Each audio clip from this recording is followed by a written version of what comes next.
열어주시고요. 그리고 한쪽 병에는 듣기 싫은 말씀을 좀 해주세요. 아, 뚜껑을 열고요. 알아들을까요? 고맙습니다. 아, 예쁘다. 냄새 날 것 같아. 짜증나. 미워. 카메라 앞이라 그런지 짜증나도 너무 짜증 안 나게 얘기하시네요. 제대로 한번 짜증나게 할까요? 네, 짜증나. 어우, 짜증나. 아우, 힘들어요. 이런 말 못하는데. 아. 고맙습니다. 짜증나. 감사합니다. 짜증나. 아, 예쁘다. 아유, 짜증나. MBC 아나운서실과 일반 사무실 모두 5곳에 전달했는데요. 4주 후 과연 어떤 변화가 생길지 함께 기다려 볼까요?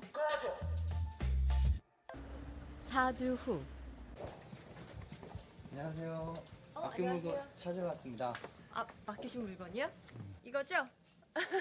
그리고 여기요. 두 눈을 믿기 힘들 정도로 차이는 분명했습니다. 고맙습니다는 예쁘잖아요. 하얗고 뽀얀 곰팡이가 많이 생기긴 했는데 하얗고 뽀얀 곰팡이가 있고요. 이거는 좀 짜증나는 곰팡이가 생겼다 할까? 이 붙은 이름 그대로 따라간 것 같아요.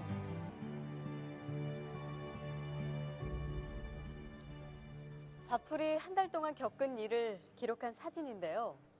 그 결과가 바로 여기 있습니다. 단지 좋은 말과 나쁜 말을 들려줬을 뿐인데 보이시죠? 이렇게 색깔이 확연하게 구분될 정도로 다르게 변해버렸습니다. 이게 만약 바풀이 아니고 우리의 가족이나 친구 혹은 직장 동료였다면 어땠을까요? 건강한 파동과 밝은 에너지를 전해주는 말의 힘을 새삼 깨닫게 됐습니다.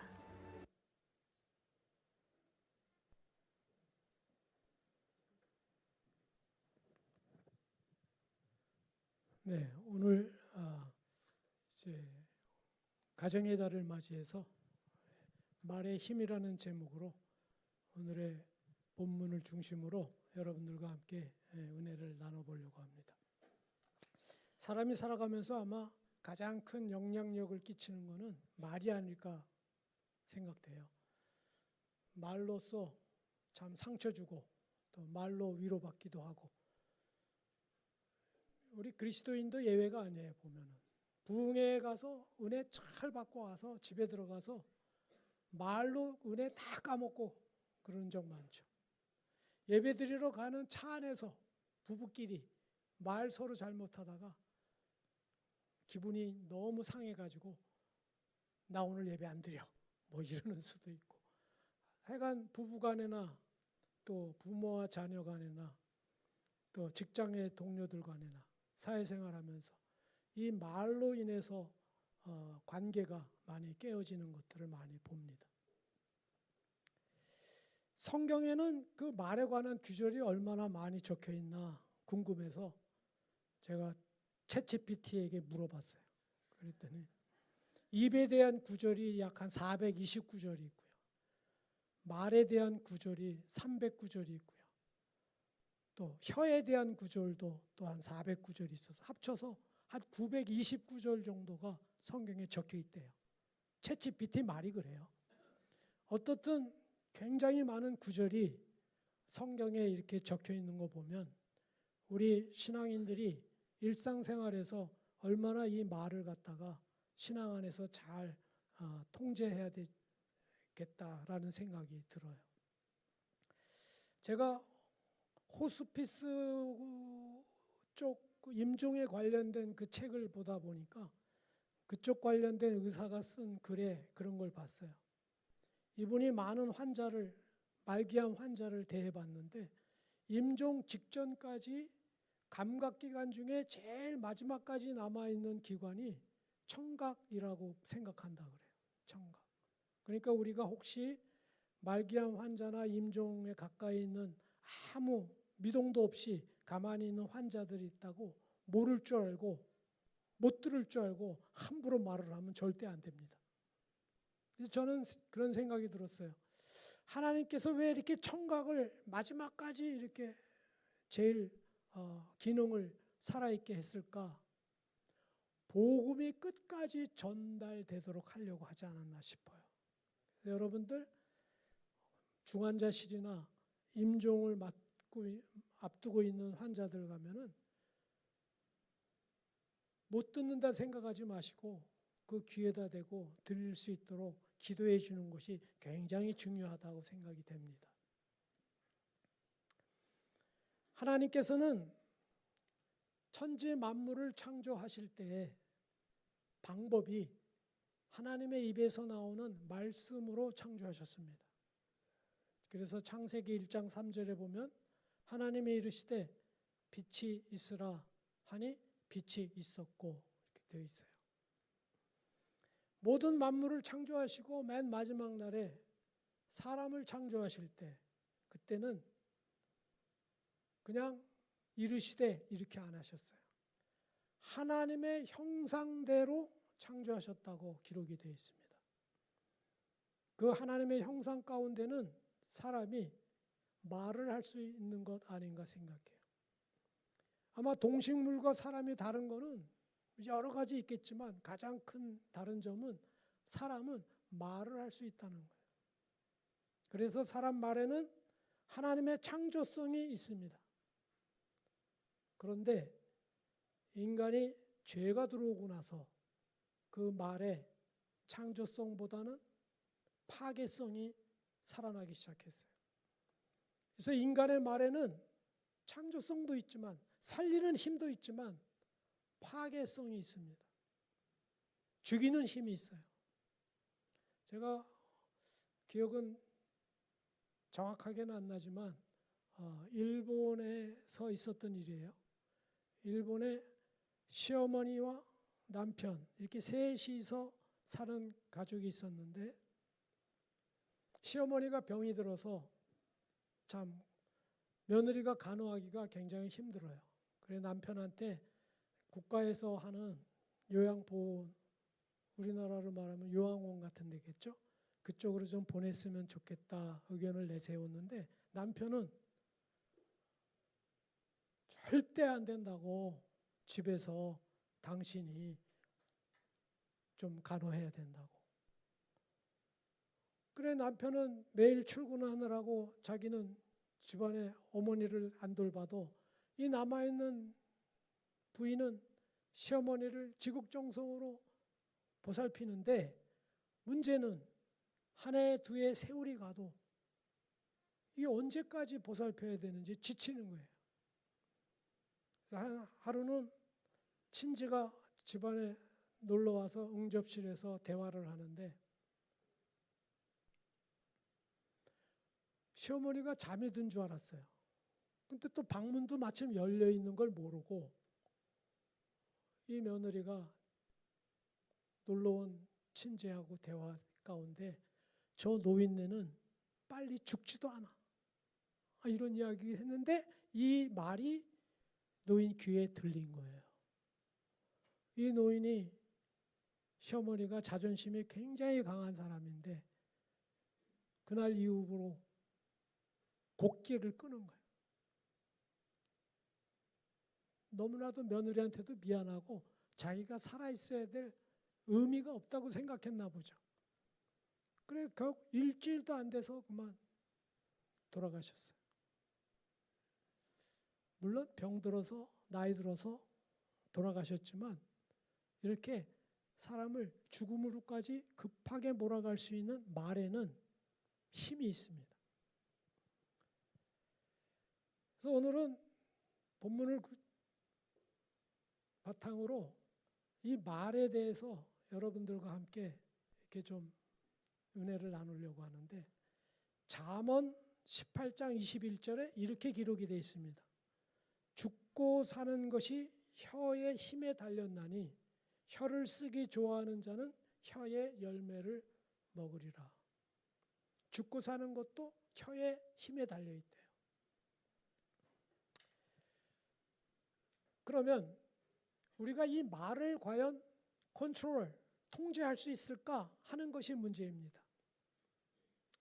오늘 본문에 야고보서 3장 3절에 이렇게 기록이 되어 있습니다.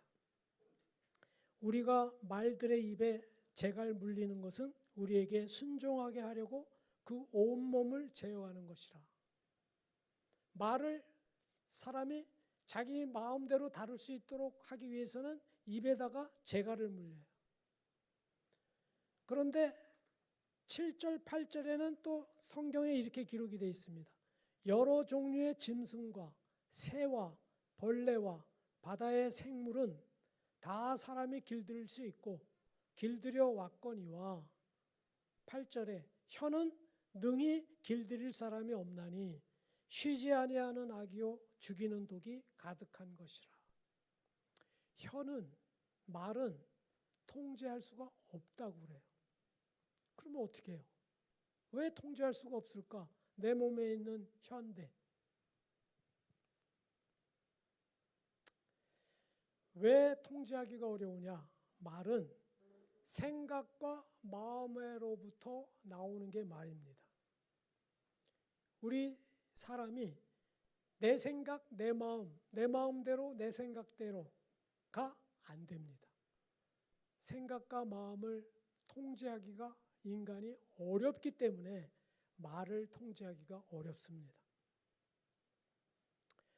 생각과 마음 속에서 말이 나옵니다. 그래서 누가복음 6장 45절에는 이렇게 기록이 되어 있어요. 선한 사람은 마음에 쌓은 선에서 선을 내고 악한 자는 그 쌓은 악에서 악을 내나니 이는 마음에 가득한 것을 입으로 말함이니라. 생각과 마음 가운데서 말이 나오고 그 말이 행동이 되고 행동이 반복이 되면 습관이 되고 습관이 갖춰지게 되면 인격을 형성하게 되고 그 인격이 그 사람의 인생의 방향을 정하게 됩니다. 그러니까 인생길은 어떻게 가느냐는 어디에 달려있다? 생각과 마음에 달려있어요. 제가 지지난주인가 고난의 유익이라는 제목으로 중국 공안에 잡혔을 때의 상황을 잠깐 간증을 나눈 적이 있습니다. 그때 상황 불시에 닥쳐가지고 아무 생각이 안 나더라고요.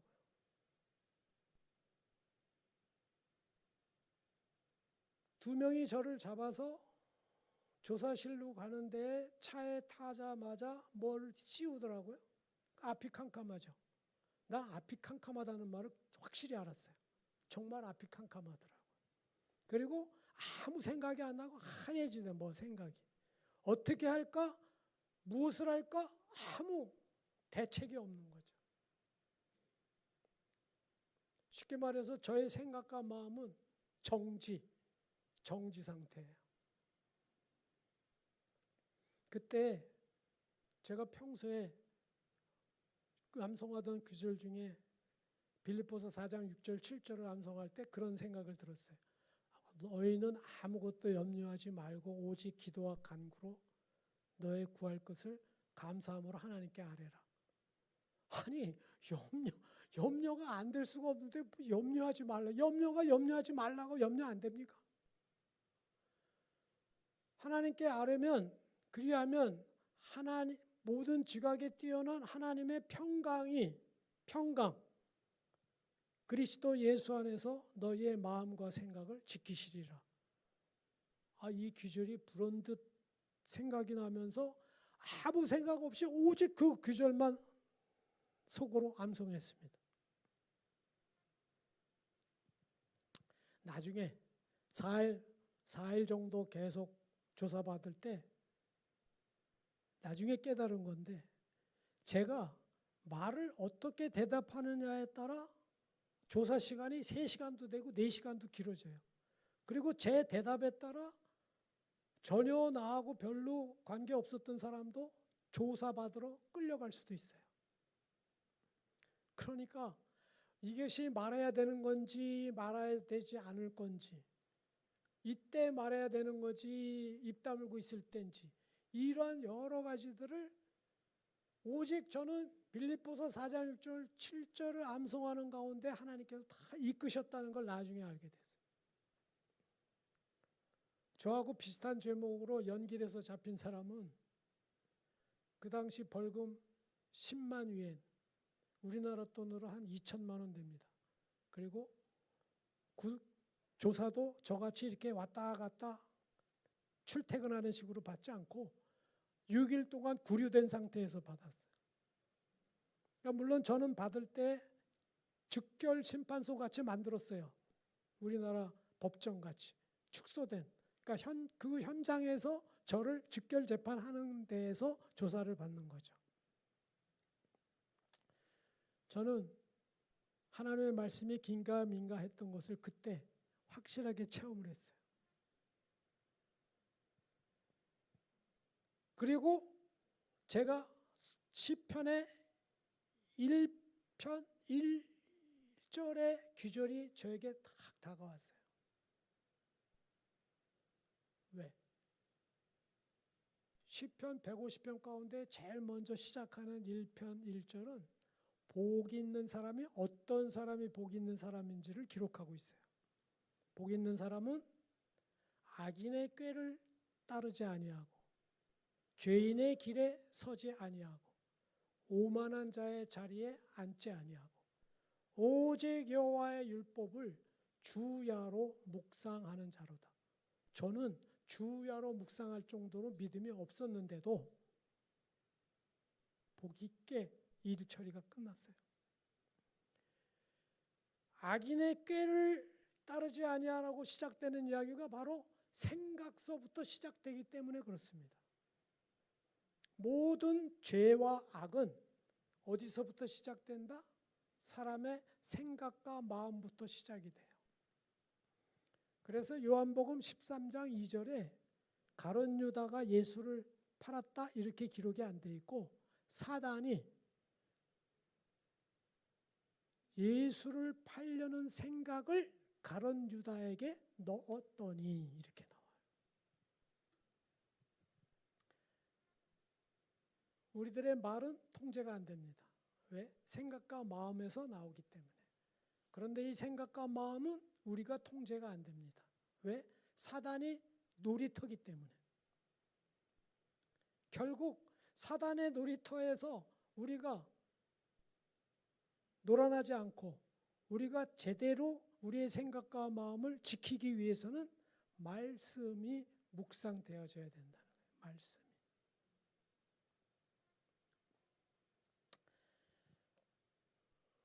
군대에 가면요. 저도 이제 장교로 나와가지고 이렇게 CP에 한번 가본 적이 있어요. CP는 코맨드 포스트라 그래가지고 지휘 통제소예요. 여러분 전쟁이 나면 적 미사일이 어디로 제일 많이 날아가냐? 적 통제소를 향해서 날아갑니다.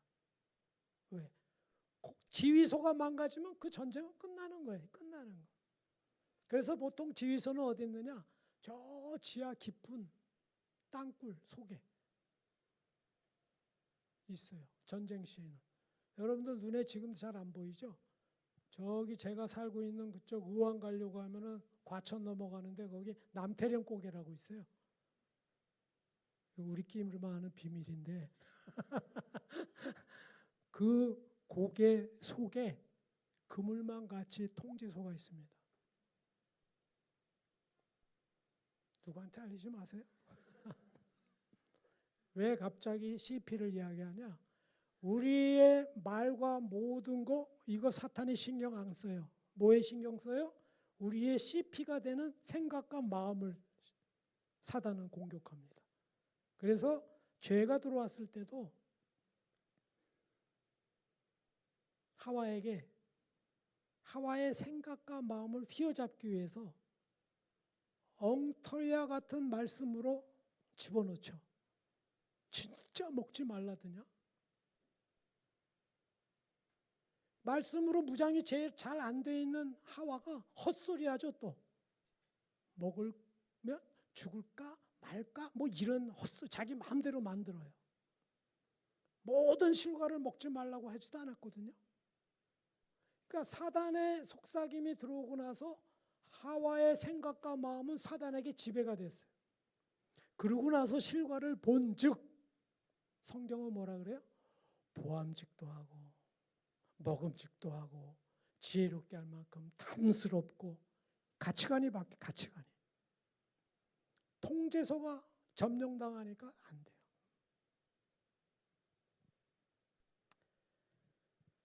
누가복음 6장 45절에 이렇게 기록이 되어 있습니다. 선한 사람은 마음에 쌓은 선에서 선을 내고 악한 자는 그 쌓은 악에서 악을 내나니 이는 마음에 가득한 것을 입으로 말함이니라.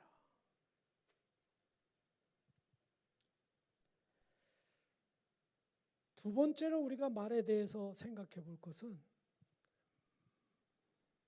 말을 통제하는 것은 생각과 마음인데 그 생각과 마음이 과연 무엇이냐 이거에 대해서 우리가 잘 알아야 돼요. 그래서 생각과 마음이라는 실체는요, 간단하게 설명하면 자기와 또 다른 자신과의 대화입니다. 여러분, 생각이라는 것은 나와 또 다른 나하고의 대화예요. 결국 나 안에 또 다른 나가 있는데 가시나무 새 이야기 하려는 건 아니고요. 시편의 다윗은 자기 안에 있는 또 다른 나를 객체화시켜서 시편 103편 1절에서 5절에 이렇게 기록을 해놨어요. 내 영혼아 여호와를 송축하라. 내 속에 있는 것들아 다 그의 거룩한 이름을 송축하라. 내 영혼아 여호와를 송축하며 그의 모든 은택을 잊지 말지어다. 여기까지는 내 영혼, 내 속에 있는 것, 내 영혼아예요. 그런데 3절부터는 그가 내 아이가 아니고 어입니다. 내 한국말 이게 발음이 참 어려워서 내 모든 죄악을 사하시며 내 모든 병을 고치시며 내 생명을 파멸해서 속량하시고 인자와 긍휼로 관을 씌우시며 좋은 것으로 내 소원을 만족하게 하사 내 청춘을 독수리같이 새롭게 하시는도다. 처음에 내는 나고 그 다음 내는 또 다른 내예요.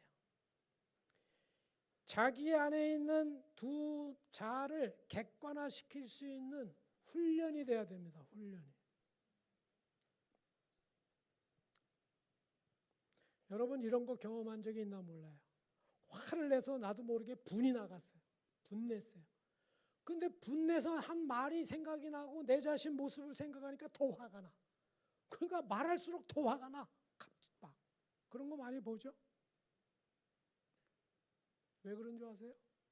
그 말은 상대방에게도 영향을 끼치지만 그 말이 내 귀에도 들려 내 생각과 마음에도 영향을 끼칩니다. 그래서 한번 분을 내기 시작하면 계속 기름 붓듯이 부어지는 거예요. 죄송합니다. 가능한 안 마시려고 그러는데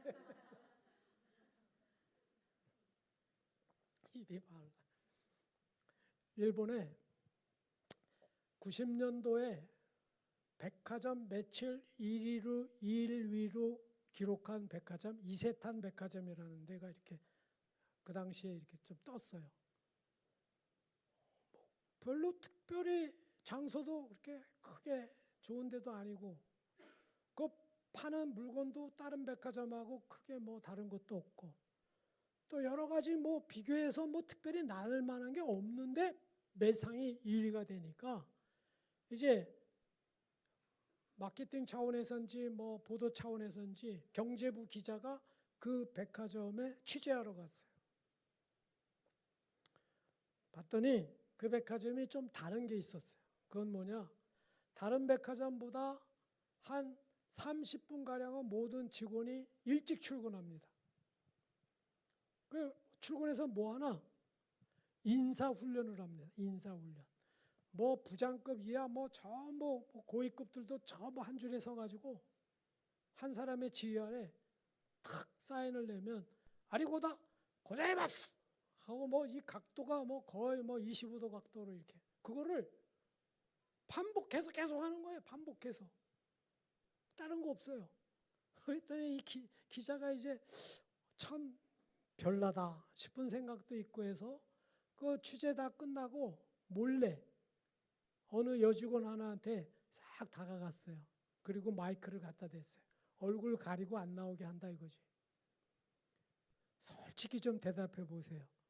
이거 남들보다 이렇게 일찍 30분씩이나 나와서 이거 이렇게 열심히 인사 훈련을 한다고 그게 뭐 감사한 마음이 우러나서 하는 인사도 아니고 이게 뭐 도움이 됩니까? 그랬더니 그 여직원이요. 처음에는 자기도 그랬대요. 아 무슨 뭐 이거를 감사한 마음이 들어서 감사 인사를 하고 하는 거지 이걸 뭐 훈련을 해 이거 훈련을. 그런데 그 훈련을 열심히 받다 보니까 이제 백화점에서 매장에서 일을 하려고 있으면 손님들이 들어오면 자기도 모르게 아이고 나 하고 인사하는데 인사를 반복하다 보니까 감사한 마음이 생기더래요.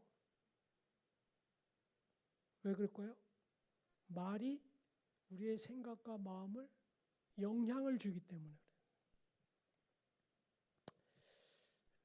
혹시 여기서는 이제 8, 90년도에 차를 이렇게 운전을 하신 경험이 있으신 뭐 분들도 있을 텐데 그 당시에는 자동 변속기 차가 별로 없었어요. 소위 말하면 스틱, 기아 변속. 그 스틱 자동차는 페달이 3개입니다. 클러치, 브레이크, 악셀레이터. 뭐 요즘 차 모시는 분들은 뭐 옛날 구닥다리 이야기 한다고 그러시겠죠. 그런데 제가 이제 안양에 살 때인데 차를 아파트 건너편에 이제 길가에 이렇게 세워놨는데 차가요 날이 춥거나 혹은 실수로 미등을 켜놓고 나오면 어떻게 돼요? 배터리가 방전이 돼서 시동이 안 켜져요. 종종 그런 일이 발생합니다. 그래서 그날도 딱 뭐 아무 셀 모터, 시동을 켜는 셀 모터가 작동을 안 하는 거예요. 보통은 그런 일이 생기면 저 정비소 같은데 거기에 이제 전화를 해서 그분들이 소위 짬뿌라 그래가지고 이게 배터리를 이렇게 갖고 와서 선을 연결해서 이제 배터리에 이제 전원을 공급해 주는 작업을 해야 되는데 그렇게 하면 최소한 1시간 이상은 늦어져요. 빨리 저는 시간 맞춰 가야 되는데 언제 그걸 하고 있어요. 그런데 재밌는 경험이에요. 옆집에 사는 마침 비슷한 연령층에 있는 분이 자기가 시동을 켜주겠다는 거예요. 어떻게 할까? 당신은 차에 타고 앉아 있어라.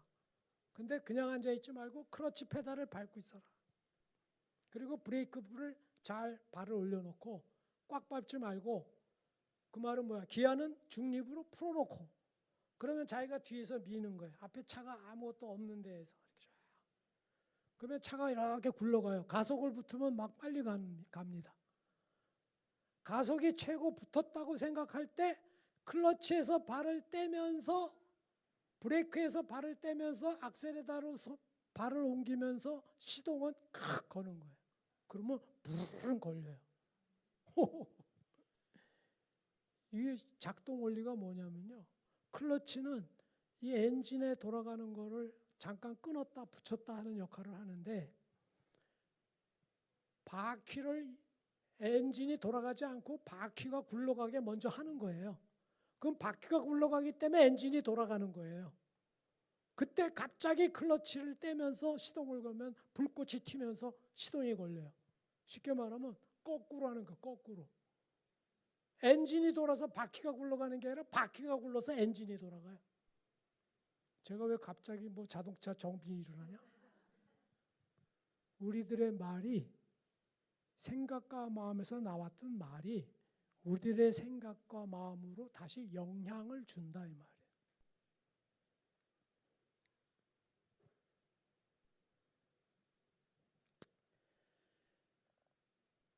이 순환 구조는 우리 세상의 순환 구조는 보통 악순환이라는 말을 많이 합니다. 악순환.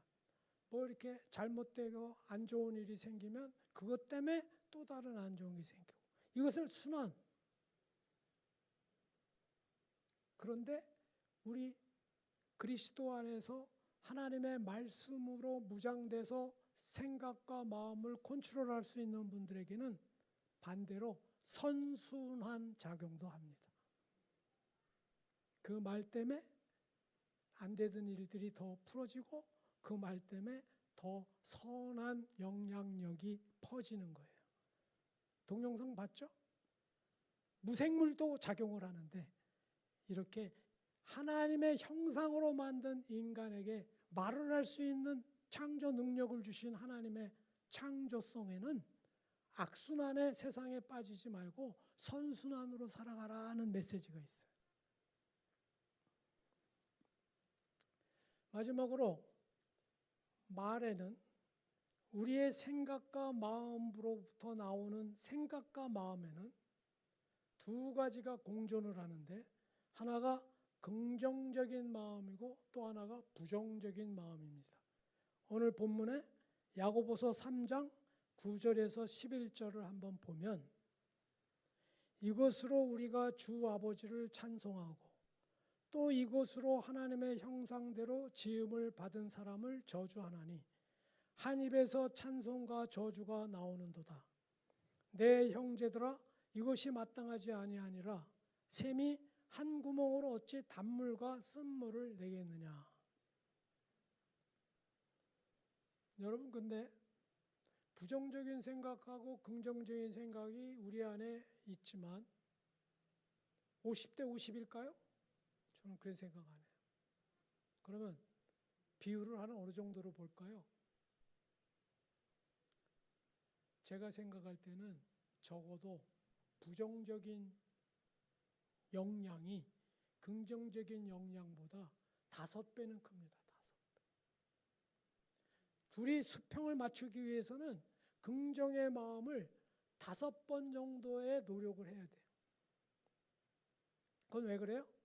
죄성 때문에 그래요. 죄성 때문에.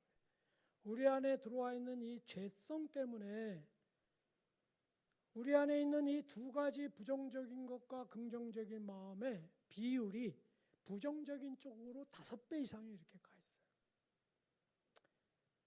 성경의 민수기 보면 잘 나와 있어요. 12명의 정탐꾼을 이제 약속한 그 가나안 땅에 정탐을 하러 보냅니다. 각 지파의 대표 한 명씩을 뽑아서.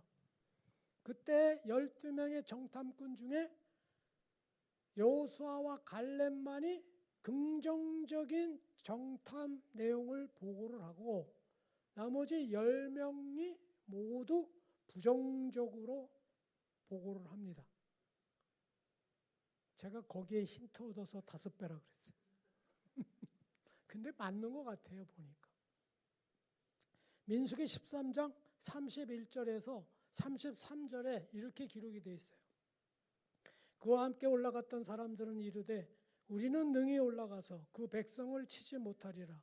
그들은 우리보다 강하니라 하고 이스라엘 자손 앞에서 그 정탐한 땅을 악평하여 이르되 우리가 두루다니며 정탐한 땅은 그 거주민을 삼키는 땅이요 거기서 본 모든 백성은 신장이 장대한 자들이며 거기서 네피림 후손인 아낙 자손의 거인들을 보았나니 우리는 스스로 보기에도 메뚜기 같으니 그들의 보기에도 그와 같았을 것이니라.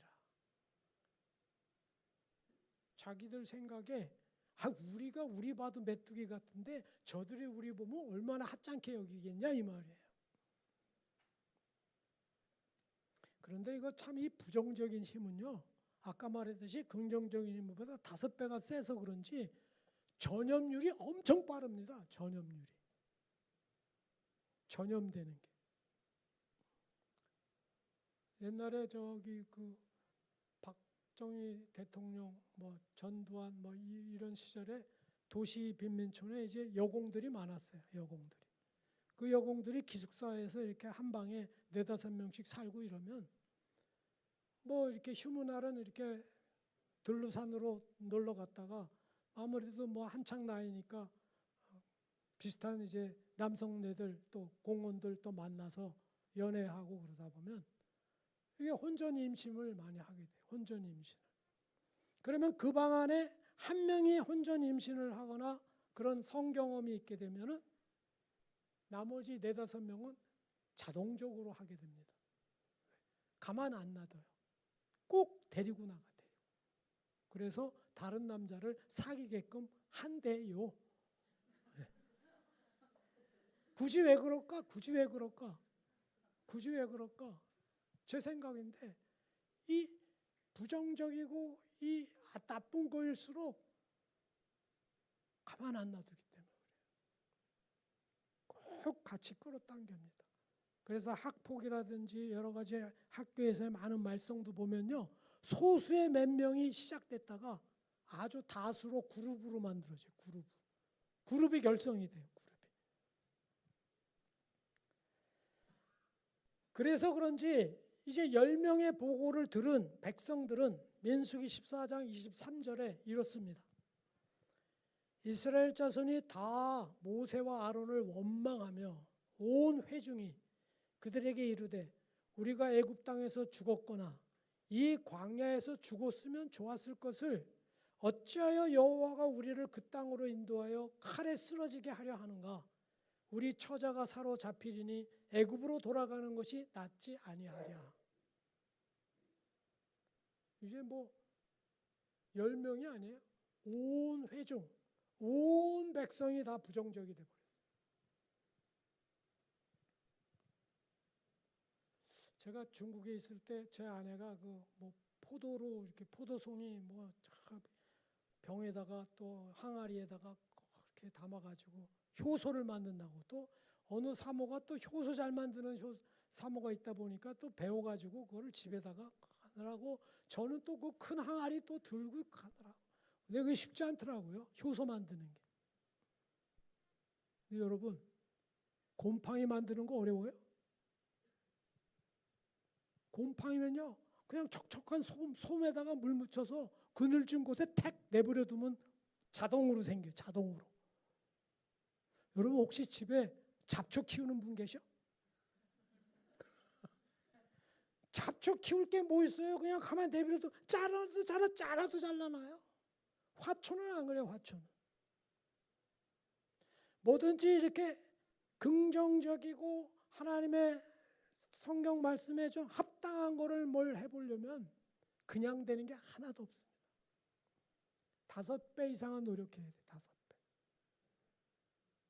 제가 이런 생각을 해봤어요.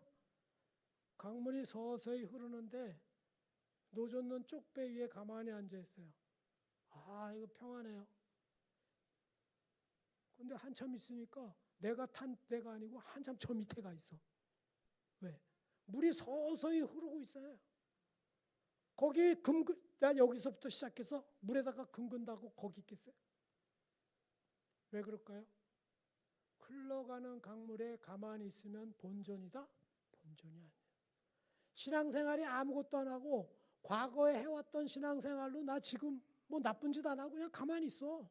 그러면 옛날부터 쌓아왔던 신앙이 그대로 본전으로 있을까요? 천만. 솔직한 심정으로 제가 나이 들면 저절로 신앙이 성숙해지고 더 좋아지는 줄 알았어. 그런데 나이 먹을수록 그거 쉽지 않아요. 왜 그럴까요? 흘러가는 세상 풍파에 죄악이 물든 이 세상 가운데 5배 이상을 신앙으로 훈련하지 아니하면 어느새 떠내려가 있어요. 어느새 떠내려가 있어요.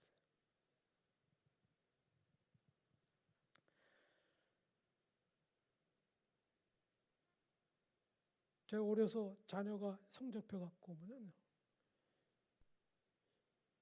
뭐 국어 90점, 수학 뭐 85점 뭐 이렇게 쭉 있는데 보면 물리 65점.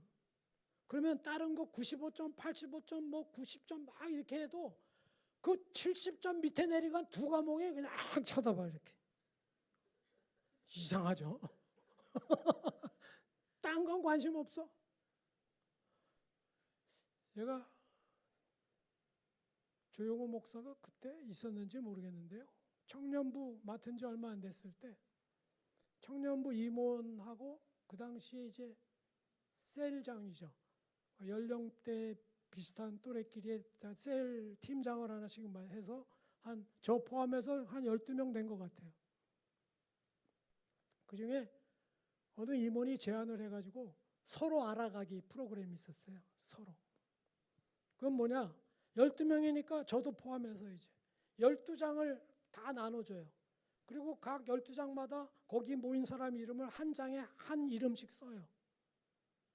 그리고 자기가 생각하는 그 사람에 대한 긍정적인 것과 부정적인 것, 쉽게 말하면 장점, 단점을 쓰는 거예요.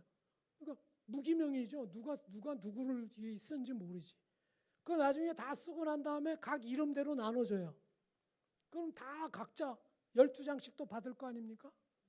저한테도 왔어요, 그게. 보는데 2명 정도가 뭐 이상하게 나한테 기분 나쁜 걸 적어놨더라고. 그런데 그 참 이상하죠? 제가 지금까지도 기억하고 있는 거 보면 그때 뭘 기억하고 있냐? 이거 누구 글씨냐?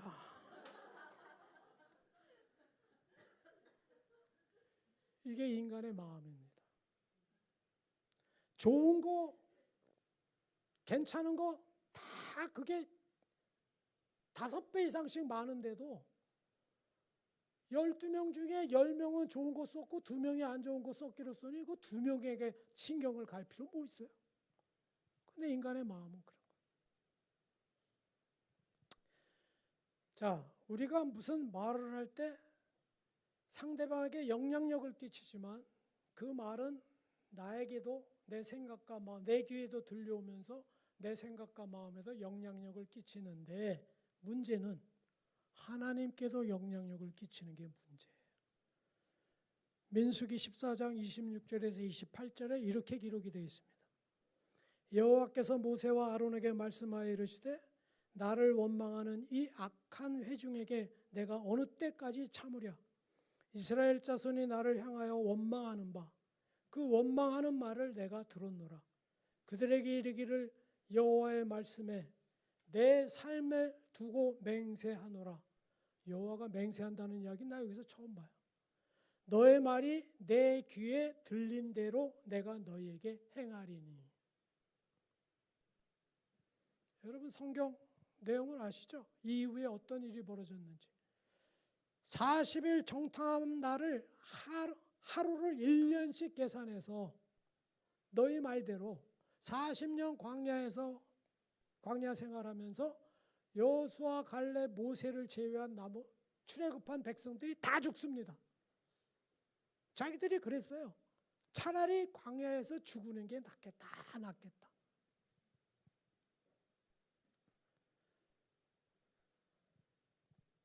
어떤 신학자가, 이건 제가 동의하고 싶지 않은 이야기인데 어떤 신학자가 그래요. 그분은 2차 세계대전 때 독일의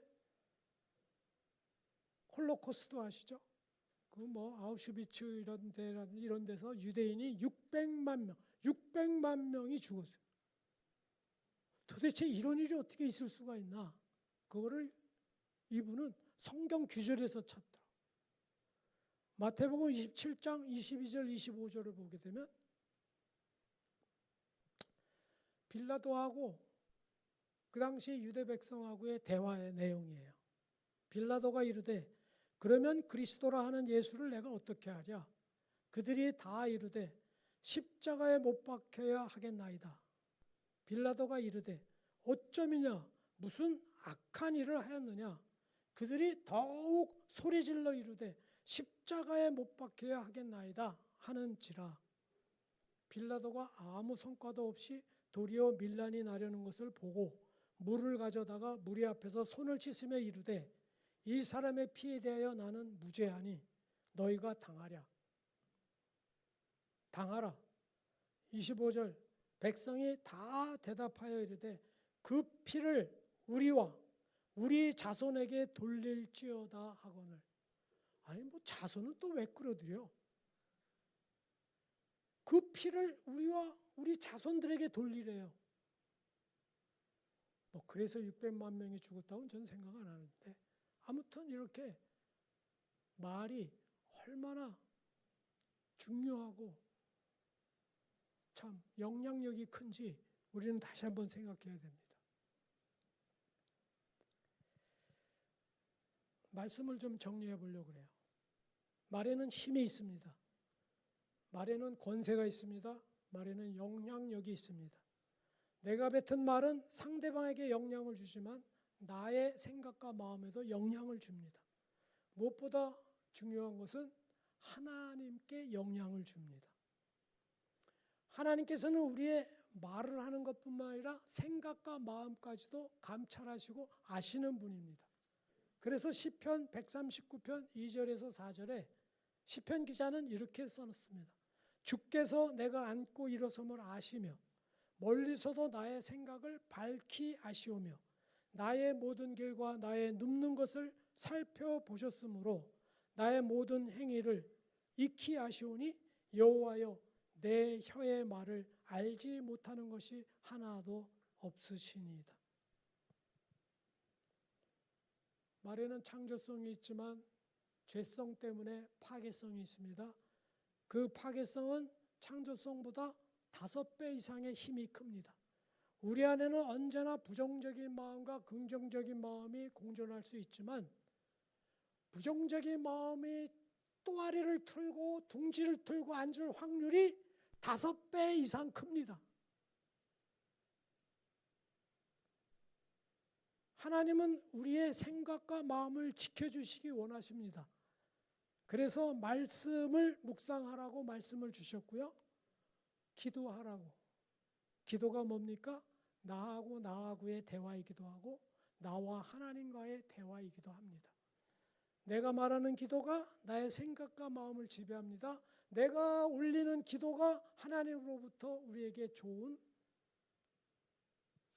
치유와 지켜주심을 보호받습니다. 마지막으로 꿀팁 하나 드리고 마치려고 그래요. 말 통제, 생각 통제, 마음 통제 쉽지 않습니다. 제가 여기서 이렇게 하면 저 잘할 것 같아요. 이 화라는 게, 분노라는 게 저하고 타협해서 나는 게 아니더라고. 그냥 갑자기 울컥하고 나오는데 그걸 누가 말려? 그거 말리는 방법이 딱 한 가지가 있어요. 21초의 호흡기도라고 들어보셨어? 못 들어보셨죠? 저도 못 들어봤어요. 왜냐면 제가 맞는 거니까.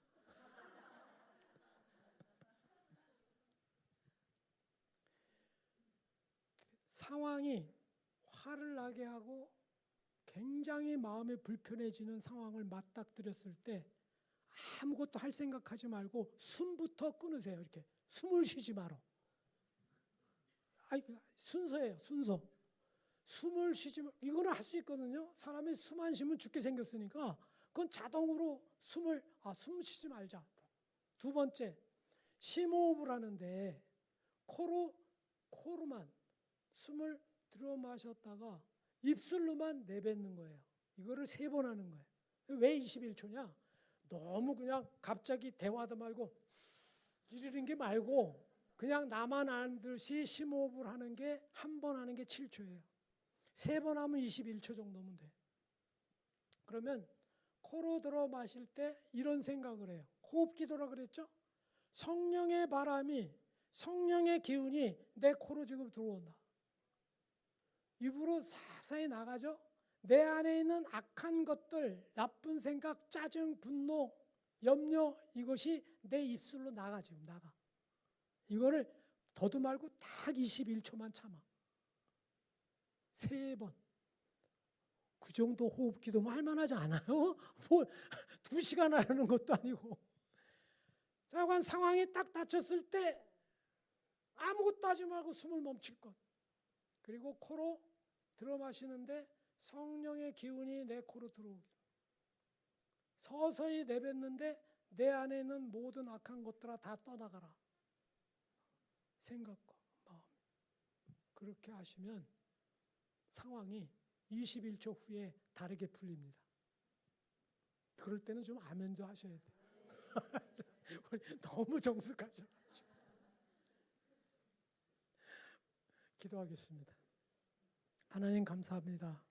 저희들 또